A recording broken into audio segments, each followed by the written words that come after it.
I love my girlfriend and don't want to leave her, but being the calm, rational partner in a relationship fueled by emotional chaos, constant arguments, ADHD, trauma, and drama is slowly draining me dry, and I don't know what's happening.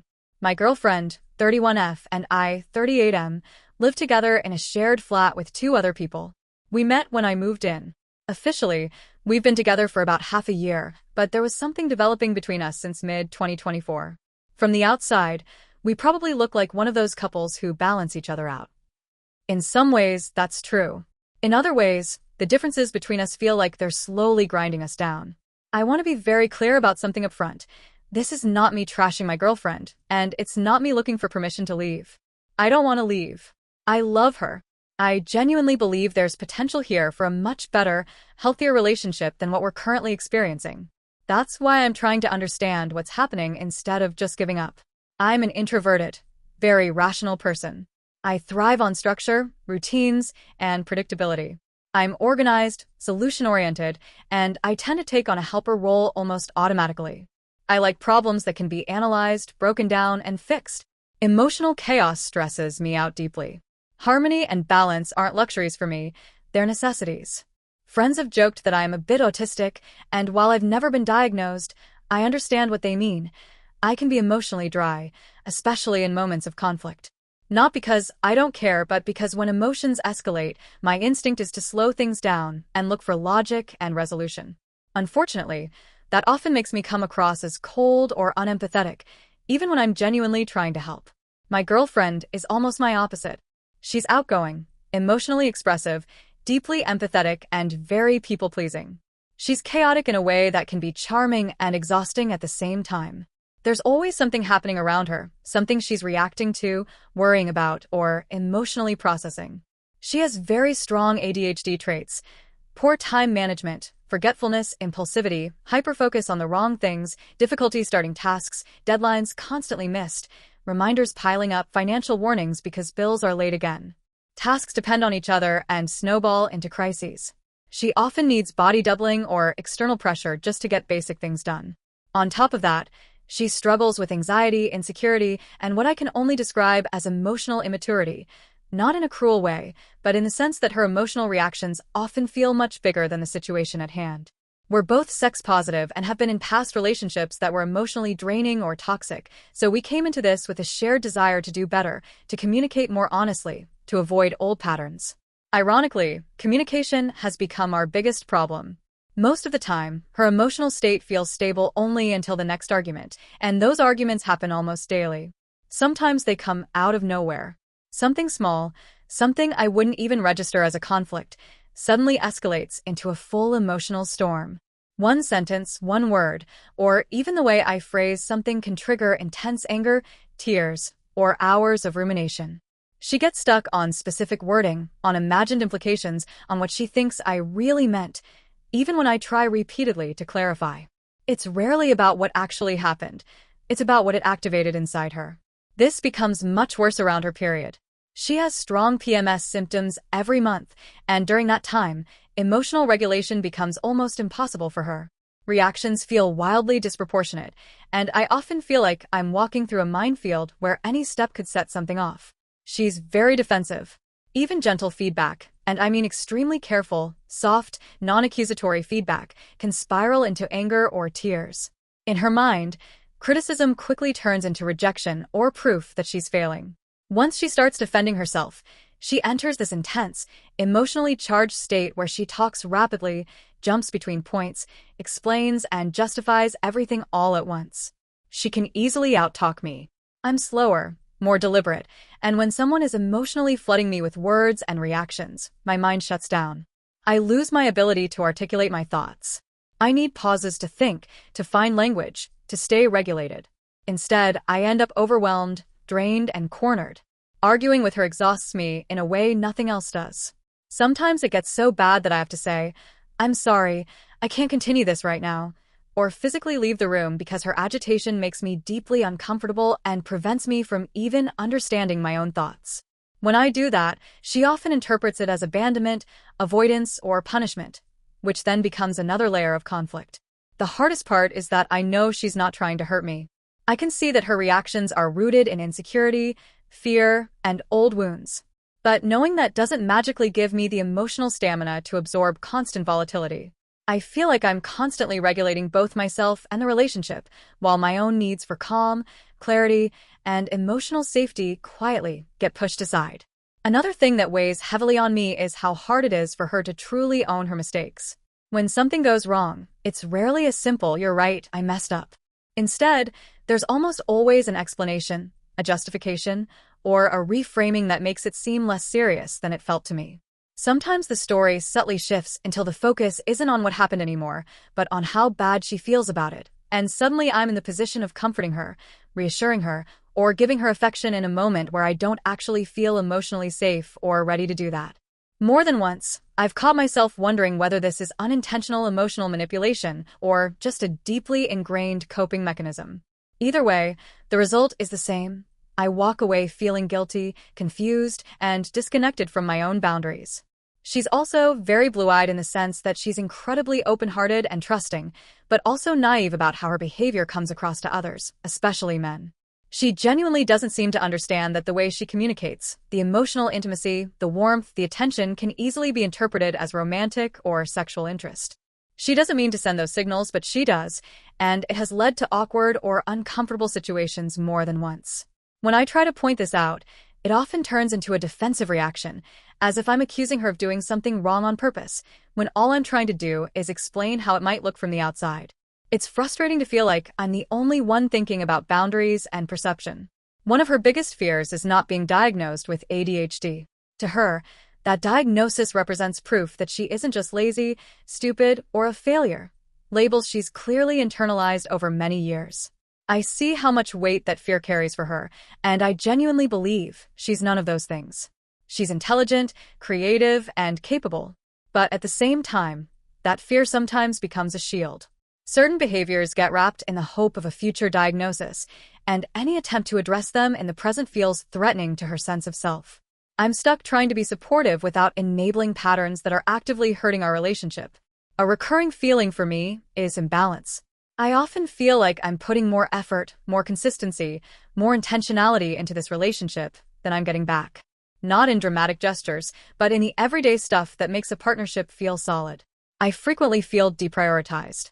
We'll be spending time together, and suddenly she needs to just do this one thing real quick, which turns into a delay that derails the entire moment. Or she has to answer a call or a text from someone who's having a crisis and needs emotional support, and that always takes precedence. Or we have loose plans for the evening, and then something else comes up.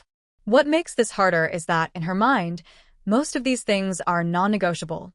She feels deeply responsible for other people's emotions and believes that if she doesn't respond immediately, she's abandoning them. She's terrified of people being upset with her. Saying, "I can't right now," feels to her like a moral failure. I understand where that comes from, but living with it means that I'm often the one waiting, adjusting, or quietly swallowing disappointment. She's told me that her love language is empathy, listening, physical touch, being emotionally present. She's also said, more than once, that if I don't need as much empathy or active listening as she does, then that's just unfortunate, because that's what she can offer. That statement sticks with me. It feels oddly rigid. Like love is a single channel she broadcasts on, and if I need something different, that's on me. What hurts is that love, to me, is also in the small, practical acts. It's me picking up snacks she likes when I'm at the store, making her coffee in the morning because she sleeps in, cleaning up things she forgot were left out, handling tasks she struggles with, not because I want control, but because I want our shared space and life to function. I find myself doing a lot of things I'd expect an adult partner to be able to do independently, or at least meet me halfway on. Over time, this creates a dynamic where I don't feel like we're walking side by side. I feel like I'm pulling, organizing, compensating. Like I'm more ready for a serious, balanced partnership than she is.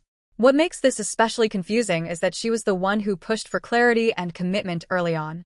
She needed us to explicitly say, "This is exclusive. This is monogamous. This is real." We were already acting that way, but she needed the words to feel emotionally safe. I gave her that reassurance willingly because I cared about her and wanted to build something stable. Now, though, I sometimes feel like I'm the one holding the structure together while she lives inside the emotional safety it provides. Another layer to all of this is how difficult decision-making is for her. And I don't mean big, life-altering choices, I mean everyday things. What we should watch, what food to order, when to leave, how exactly we should do something. Often she genuinely can't decide, so I step in and make a choice. But then I notice it immediately. The hesitation, the shift in mood, the subtle disappointment. When I ask her why she didn't just say what she actually wanted, especially when I've explicitly told her I'm fine with changing plans, that alone can trigger the next argument. Suddenly, it's not about food or a movie, it's about tone, implication, intention, or some perceived meaning behind my words that I never meant. And once again, I'm standing there confused, wondering how we got from pizza or pasta to emotional fallout. When I first met her and started getting to know her more deeply, something felt off in a way I couldn't quite name at the time. There were moments where she didn't feel like a partner in her 30s, but like a teenager, impulsive, emotionally reactive, seeking reassurance in indirect ways, struggling with responsibility. Over time, this has increasingly pushed me into a role I don't want to be in, the parent, the organizer, the emotional regulator. I find myself managing things for her, thinking ahead for both of us, and doing the grown-up tasks that keep life running smoothly. I want to care for her, but as an equal, not as a guardian, not as someone who is to constantly compensate for what she can't or won't handle. What complicates this is that she often still gets what she wants, even without directly asking for it. There are moments where I feel like she knows exactly how to make me feel bad, not in an overt, cruel way, but in a subtle, emotional one. I don't actually believe she's doing this consciously or maliciously. When I've brought it up, she insists it's not intentional, and I believe her. But intention doesn't erase impact. Whether it's learned behavior, emotional survival strategy, or just who she is, the result is that I sometimes feel nudged, guilt, or emotionally cornered into giving more than I'm comfortable with in that moment. She's also very playful, sometimes in a way that feels like testing boundaries. I get the sense that she pokes, provokes, or escalates situations to see how far she can go, to see whether I'll snap, raise my voice, or finally show anger. The problem is, I don't work like that. I'm calm by nature. Anger doesn't come easily to me, and even when it does, I don't want to weaponize it. But she said more than once that she needs drama and arguments. I think for her, intensity equals connection. Conflict becomes proof of passion. Emotional highs and lows make her feel alive and loved. I can understand that on an intellectual level. I suspect it ties deeply into her past. She didn't receive consistent love, care, or emotional safety growing up. I'm not a psychologist, but it feels like she's constantly seeking reassurance that she matters, that she won't be abandoned, and sometimes the only way she knows how to feel that is by creating emotional intensity. I also can't ignore the fact that she never really had a stable father figure. Her biological father left when she was around 2 years old and has barely been present since. Her mother struggled financially and emotionally while raising her kids alone. Later, another man entered her life and filled a father-like role for a while, but that relationship was unstable too and eventually disappeared. There was never consistency, never reliability, never a calm, grounding presence that stayed. It feels like parts of her are emotionally stuck somewhere in her late teenage years, still reacting to the world with the tools she developed back then. And now, as an adult, those tools are hurting both her and our relationship. Recently, she had an appointment with a psychiatrist, and it devastated her. Not because something terrible was said, but because they didn't tell her what she wanted to hear. She wanted validation, certainty, reassurance, especially regarding ADHD. Instead, she was left without clear answers, which only deepened her fear that something is wrong, with her on a moral level, not a neurological one. In a few days, she has an appointment with a psychologist, and honestly, I think that's far more important. She doesn't just need a label. She needs space to unpack all of this. The anxiety, the insecurity, the emotional reactivity, the fear of abandonment, the patterns that keep repeating. Because the way we're going right now is exhausting me. It makes me unhappy and deeply sad. I don't want a relationship where conflict is constant, where I'm always bracing myself for the next emotional explosion, where small misunderstandings turn into hours of emotional labor. I don't want to feel drained after almost every serious conversation. I want to tell her all of this, not to attack her, not to criticize her as a person, but because I care about her and because I genuinely believe she needs to talk about these things, especially with a professional. I want to support her growth, and I want us to grow together into something healthier. But I'm scared. I'm scared that she'll hear this as rejection instead of concern. That she'll feel attacked, exposed, or judged. That she'll turn my attempt at honesty into proof that I don't love her the way she needs to be loved. I fear that instead of opening a door to understanding, it could trigger a breakdown, more tears, more defensiveness, more emotional chaos. So I'm stuck between silence and honesty. Between protecting her feelings in the short term and protecting our relationship and myself in the long term. I don't want to abandon her. But I also don't want to disappear inside a relationship where my needs, boundaries, and emotional health slowly erode. And I don't know how to say all of this in a way that she can actually hear.